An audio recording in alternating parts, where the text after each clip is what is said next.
రాజశేఖర రెడ్డి గారి ఆ రోజుల్లో కాంగ్రెస్ పార్టీలో పనిచేసినటువంటి వాళ్ళు వివిధ కారణాల చేత పార్టీ నుంచి దూరంగా వెళ్ళినటువంటి వాళ్ళకు కూడా ఈ సందర్భంగా గాంధీ భవన్ నుంచి పిలిపిస్తా ఉన్నాం. అందరూ రండి, కాంగ్రెస్ పార్టీలో చేరండి. కాంగ్రెస్ పార్టీ భావజాలాన్ని తీసుకొని ప్రతి గ్రామానికి కూడా ఈ ఇందిరమ్మ ప్రభుత్వం, కాంగ్రెస్ ప్రభుత్వం చేస్తున్న సంక్షేమ కార్యక్రమాల్ని ప్రజల దగ్గర తీసుకొని వెళదాం.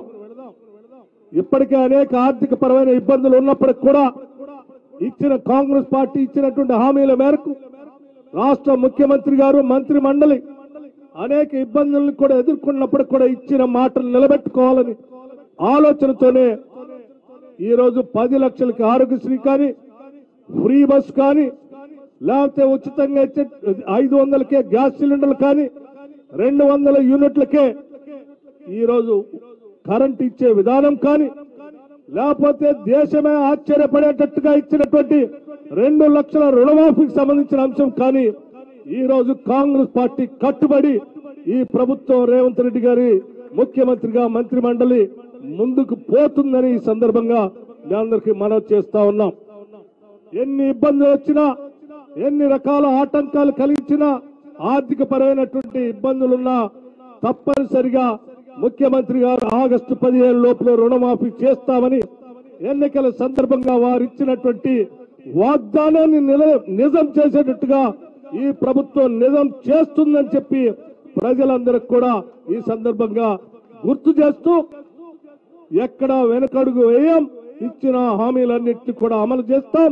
ప్రతి కాంగ్రెస్ కార్యకర్త నాయకుడు తల ఎత్తుకొని గ్రామాల్లో తిరిగేటట్టుగా ఈ ప్రభుత్వం పనిచేస్తుందని చెప్పి మీ అందరికీ మాటిస్తూ అందరికి కూడా విజ్ఞప్తి చేస్తున్నాం.